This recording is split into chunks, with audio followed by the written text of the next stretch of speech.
10年の節目みたいな、そろそろ10年だよねって言われ始めてった時からなんかこう周りも変わってきたというか、で小泉進次郎さんが環境省の大臣みたいなタイミングでもあった時に、いろんな人が集まって話し合う場を作ろうと思ってシンポジウムをしたいと。そこに学生を絶対入れようと思って、でいろんな福島の大学生だとかも入れたりしてたんですけど、学生が入ってることによって大人たちのトークが変わったんですよね。やっぱり往々にして大人たちは自分が知ってる3.11関連の引き出しを出してきたりとかして話すみたいな。でも学生たちとかはでどうするんですかみたいな、それは分かるんだけどどうするんですかみたいなことが平気で言えちゃうみたいな、そうやって突っ込んでくれるので、じゃあどうしようかが始まっていくっていう。アメリカに留学している高校生がアメリカから日本に帰ってきて3.11のイベントボランティアさせてくださいっていうところから始まり、シンポジウムにも積極的に参加して、今年はさらに友達も連れてきましたって来ましたね。もうちょっと投資家が面白いなって思って集まってくれれば一気に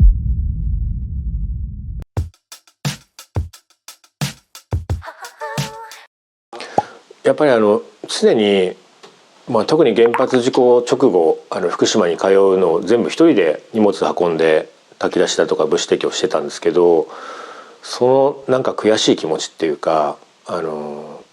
じゃあどうするんだっていうじゃあどうするっていうワードがずっと常にあって、でもこれがすごく良かったのは、それまでの自分の行動規範みたいなこと以上にいろんな問題に直面するたびにじゃあどうするって言って、これは難しい問題だよねって言って棚上げしないで、じゃあどうしようかっていうのができる範囲で変えていくっていうクリエイティブな脳みそがむちゃくちゃ動くようになってきたっていうか、それが結果的にあらゆる仕事だとか日常にも生かされるようになったなと思うんですけど、特にその8年目ぐらいとか前後でもう本当に活動本当に大変で意地でやってたんですけど、10年の節目みたいな、そろそろ10年だよねって言われ始めてった時からなんかこう周りも変わってきたというか、世の中的にもメディア的にも変わってきたなって中で、小泉進次郎さんが環境省の大臣みたいなタイミングでもあった時にちょっと思い切ってこの10年の節目はすごく盛り上がるんだけど、10年以降が本格的な風化に逆になるんだろうなって思ったので、これはちょっと支援系のアクションだけではなくって、この経験をやっぱり総括したりだとかもう一回見直したりとかして生かすことをやろうよって言っててもなかなか進まないので、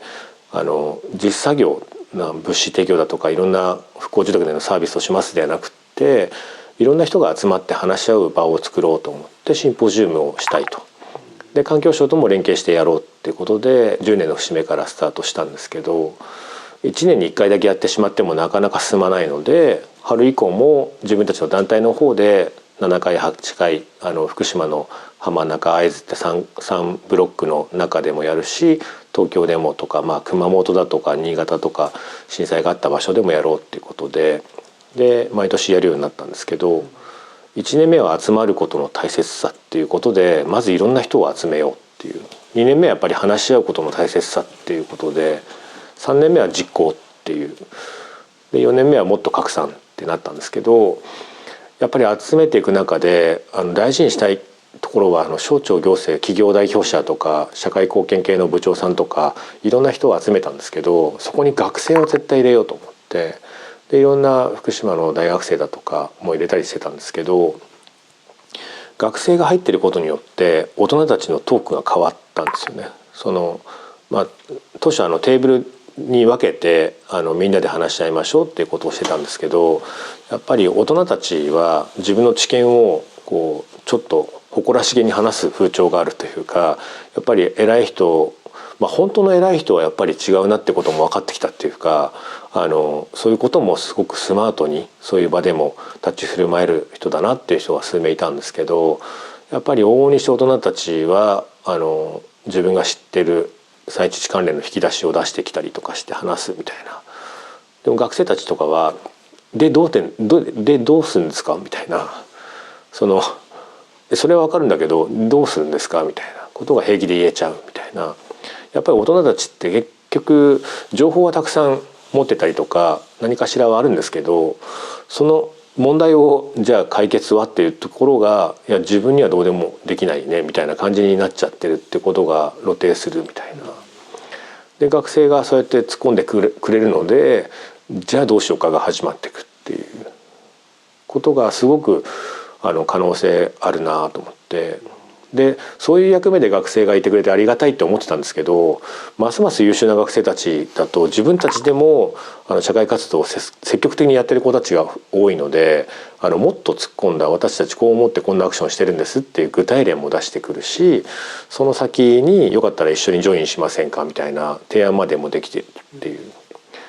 でだんだん起業家の方たちとか大人たちもその学生たちすごいねっていう風な雰囲気にもなってきて、でさらにもう一個進んだ学生なんかは、とはいえこれも結局大学生のうちだから大人たちが用意してくれてる予算だとかそういう取り組みっていうことでやらされてるに過ぎないっていうのも分かってるんですけどねみたいなことまでも言えるっていうか、ちょっとその俯瞰で見れて社会活動をしているっていう学生たちもいるっていうことがもうすごいことだなと思っていて、リスクマネジメント的なところもよくできた子たちなのでそこまでいくかなって気もするんですよね。うまく泳げる子たちは多くなるような気がしていて、でもやっぱり多種多様になってきてるので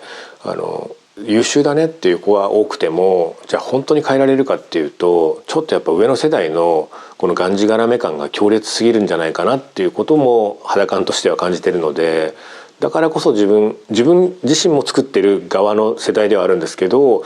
やっぱり自分たちの課題としては今のうちにこれをやっぱり一回破壊して再構築しないと良くないなって気持ちにもなりますよね。あとだからもう何年かやってるので大学の時にとっても優秀な子が今度大企業に入るわけですよね。やっぱりさすがだなってなるんですけど、その子たちはやっぱり社会活動をすごく大学でやってたので大企業今 SDGs だからもっとそういうことが企業で発揮できるかと思いきやそんなことはなかったっていう食らっちゃった子がいたり、自衛隊に入ってこれなんでかというと3.11後キャンドルナイト毎月11日にやろうって決めて福島で3年目からはずっと福島っていう県でやろうってやってるんですけど、大人たちにはその当時3.11各地域ごとやっぱり3.11の影響って違うのでヒアリングしてそのキャンドルメッセージカップに自分の思いを書いてくれってやってたんですけど、それですごくその地域性だとかがヒアリングできるのでこれ一つのキャンドルナイトってメディアになりうると思ってやってたんですけど、同時にそこには子供もいるので子供たちもやっぱ書きたいじゃないですか。でその3.11怖かったとかっていうこともちょっと嫌なので夢書いてって言ってたんですよね。そしたらある年代からある何年間かは子供たちの書く夢が人の役に立つ仕事に就きたいとか警察官になって人助けたいとか自衛隊がとかいろいろやっぱり災害があったがゆえの大人たちとか現状を見て感じたことが夢になってることを見た時にこの子たちの夢を叶えてあげたいっていうのが一つ自分のこの福島での復興活動のなんか目標だなっていうふうにも添えてるんですけど、やっぱりそうやって社会活動を仕事にしたいって子たちが増えていてもなかなかこの今の社会がそのボランティア的な感じが多すぎちゃって仕事になりえないっていうのと、そういったことで稼いではいけないっていう雰囲気があるので支援活動して儲けてはいけないみたいなことをみんな思われるのと一緒で、この状況はやっぱり今自分たちが作ってるものなのでこれをやっぱり打破しないと次の子たちがなかなか生きづらいんじゃないかなっていう怒りはあると思ってますし、自分がそのビジネスっていうほどでもないんですけど現実ここまでやれてきてるビジネス的なその考え方としては全くの01ではないんですけど、キャンドルってそもそもヨーロッパから始め日本でもオイルに紐でみたいなところから固形になってみたいなところではろうそくってそもそもあったけれども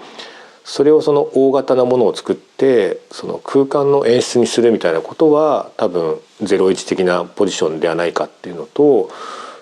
なんかそうやって今まであるんだけれどもちょっと違う視点でとか違ったやり方でみたいなことっていうことが多分自分の得意なことじゃないかなと思っていて、フェスティバル作り方もそうですし、なんかそういう感覚で言うと被災地支援みたいなことの通常みんなが考える被災地支援とは違う視点だとかやり方でやってきてる中では少しずつですけど企業連携だとか若い子たちが参加してきてっていうことではあるので、これがもう少し自分がちょっと不得意な儲けるみたいなところのエッセンスがもうちょっと入ってうまくそれがそれでいいんだっていう風な雰囲気ができてくれば一気に災害はずっと多発しているのでニーズはあるっていうところじゃないかなと思っていて、もうちょっと投資家が面白いなって思って集まってくれれば一気に爆発するんじゃないかなって気持ちはあるぐらい下地はできてきてる感じはしますね。アメリカに留学している高校生がアメリカから日本に帰ってきて311のイベントボランティアさせてくださいっていうところから始まり、シンポジウムにも積極的に参加して今年はさらに友達も連れてきましたって来ましたね。あとやっぱりアメリカにいることによって311福島ってキーワードはやっぱりすごく無視できないテーマだと思うので、それをちゃんと自分なりにこう向き合ったりとか咀嚼したりとかして伝えなければいけないっていうか、やっぱコミュニケーション文化が高い国に暮らしてると多分それが求められてるってところもあるんじゃないかなっていうところと、やっぱり社会活動が積極的な国に暮らしてるともっと自分にできることはないだろうかってなるので、今もだから能登の学校に行けなもうちょっといろんなことがあって登校拒否気味な子供が仲間の子供にいるんですけど、その子の英会話とかをインターネットを通じてやってよみたいな感じで頼んだりとか、なんか自分はやっぱり活動もその現地のニーズがあって支援者側のニーズというか支援者側にどんなタイプの人がいるかっていうことのマッチングをしているので、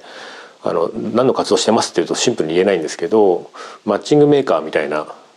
言語なのか、なんかそういう意味で言うとそれも一つのすごく重要な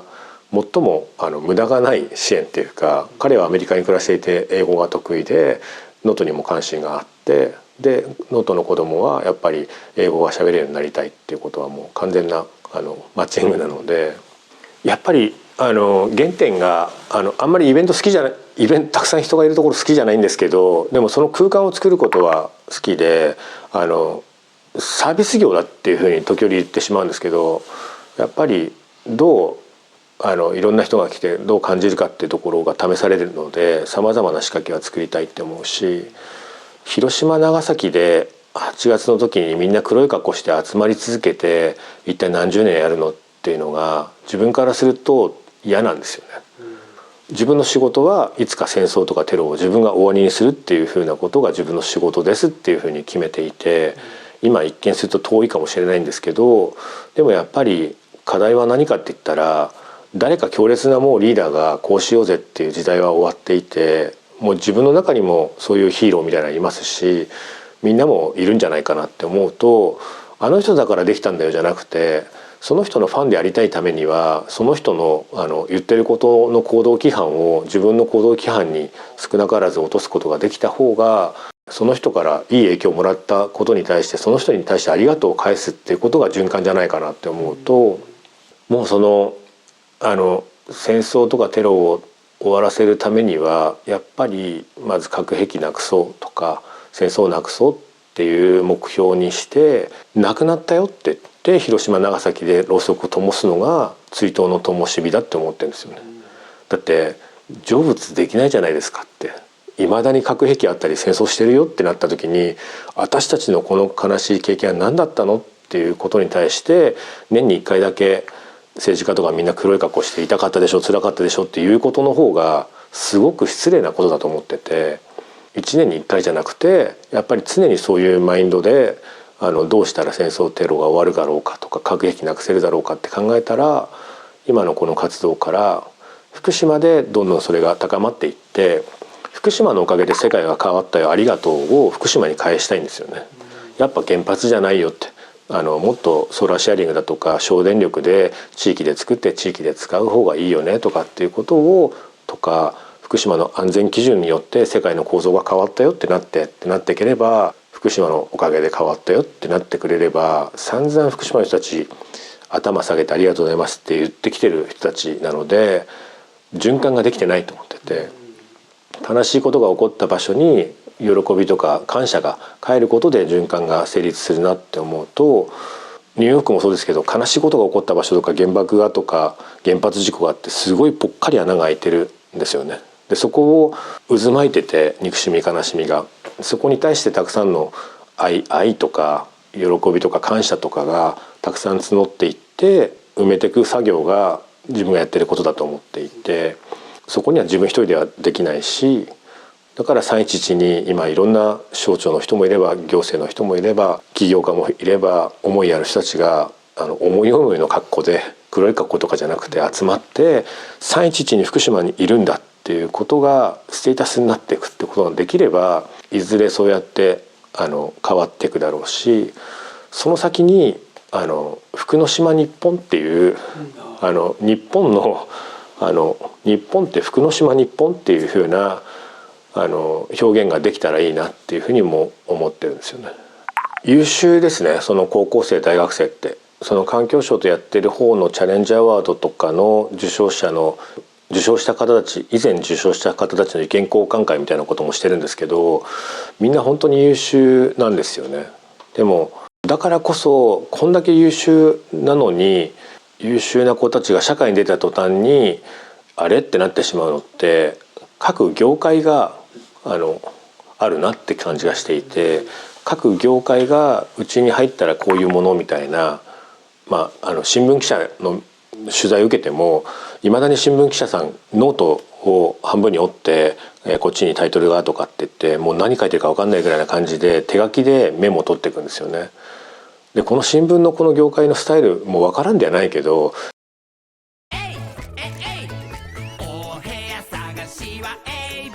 アンビリーバブル、お部屋探しはエイブル、エイブル、お部屋探しはエイブルがワンダフル、エイブル。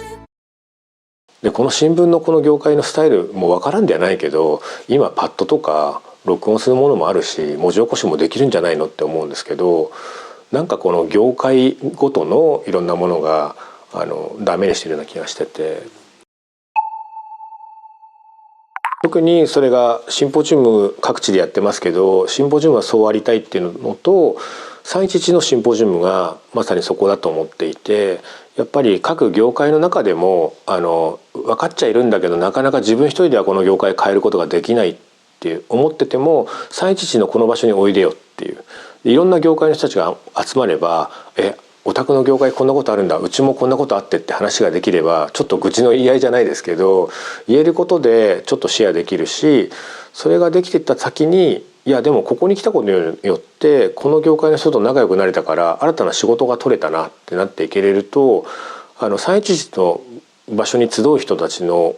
思い様々でいいと思っていて、ビジネスチャンスって思ってきてくれても構わないんですよっていう。でステータスっていうか、311に俺は双葉町の駅前のキャンドルナイトにいるんだよっていうことを発信することがステータスでも構わなくって、何かその3月11日の福島の双葉とかうちのやってるイベントのシンポジウムに来ることで、いつもいなければいけない業界のルールの中をちょっと飛び越えて、そこで新たな出会いがあったりとか、新たな仕事とかつながりに発展していければ、その社会構造を変えるのが国会議事堂前に行って国の法律から変えてくれっていうふうなことってダイレクトに見えますけど、かなり遠い行為な気がしていて、それよりはその311の現場で変えていくってことの方が大きいんじゃないかなと思っていて。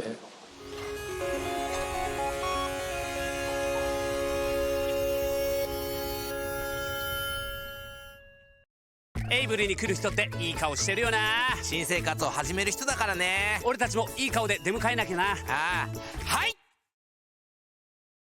お部屋探しはエイブルに